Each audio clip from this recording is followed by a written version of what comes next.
بچے کی تربیت کو ماہرین نے 3 حصے میں تقسیم کیا ہے۔ 7 سال۔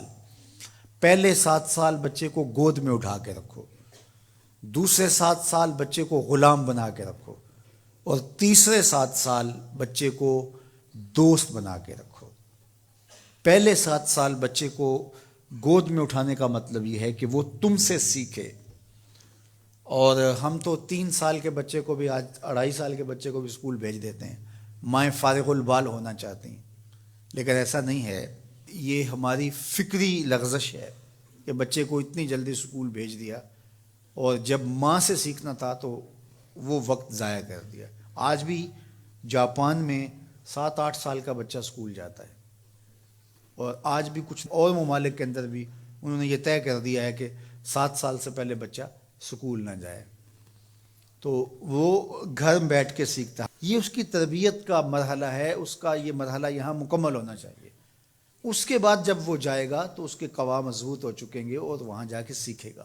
یہ پہلا اس کا مرحلہ یہاں سیکھنے کا ہے۔ ظاہر ہے باپ تو وہ توجہ نہیں دے پاتا، تو ماں کو بھرپور توجہ بچے کی طرف دینی چاہیے۔ عمومی طور پہ ماضی میں مائیں اپنے بچوں کی تربیت میں انتہائی مبالغہ کرتی تھی اور بہت زیادہ محنت شاقہ کرتی تھی، چونکہ ان کی توجہات کا کوئی اور مرکز نہیں ہوا کرتا تھا، اور وہ سمجھتی تھی کہ ہمارا یہی کام ہے کہ ہم بچوں کی اچھی تربیت کر لیں، اور چند بچوں کی تربیت ہی ماں کی ذمہ داری ہے، اور یہ اگر احسن طریقے سے نبھا دے تو اس نے اپنا حصہ امت میں بھی ڈال دیا، معاشرت میں بھی ڈال دیا، اور قوم بنانے کے اندر بھی اپنا حصہ ڈال دیا۔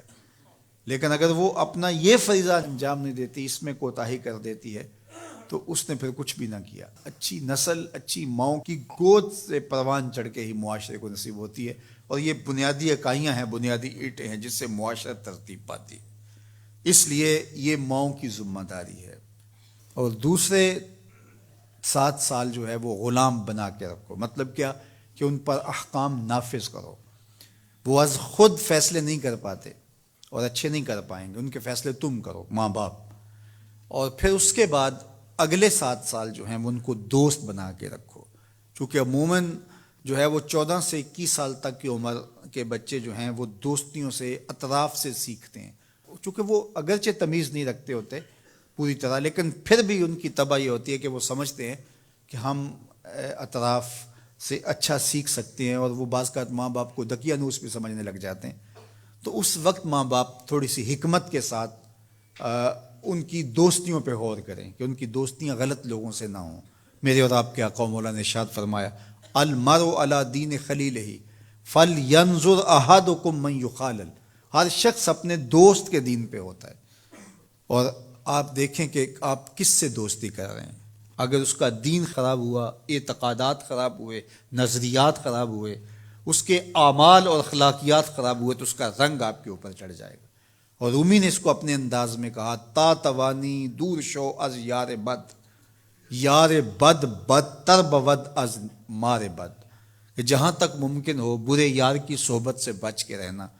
کہا کہ برا جو دوست ہوتا ہے، برا یار ہوتا ہے، وہ برے سانپ سے بھی برا ہوتا ہے۔ کہا کیوں؟ اس لیے کہا جب سانپ لڑتا ہے تو جان لیتا ہے، برا یار لڑتا ہے تو ایمان لیتا ہے۔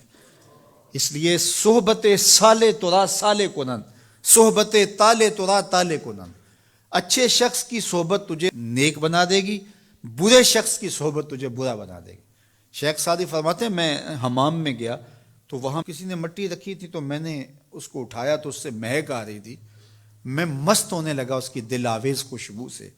تو میں نے اس کو کہا کہ تو مٹی ہے، عنبر ہے، موتیا ہے، نسرین ہے، نسترن ہے، کیا ہے تو؟ تیری دل آویز مہک سے مشام ہستی مہکے چلے جا رہے ہیں، اور ہے تو مٹی، تو کیا ہے تو؟ تو اس مٹی نے، شیخ سعدی فرماتے، مجھے زبان حال سے جواب دیا کہ ہوں تو میں مٹی، مجھے اپنی اوقات نہیں بھولی، لیکن چند دن میں پھول کی صحبت میں رہی ہوں۔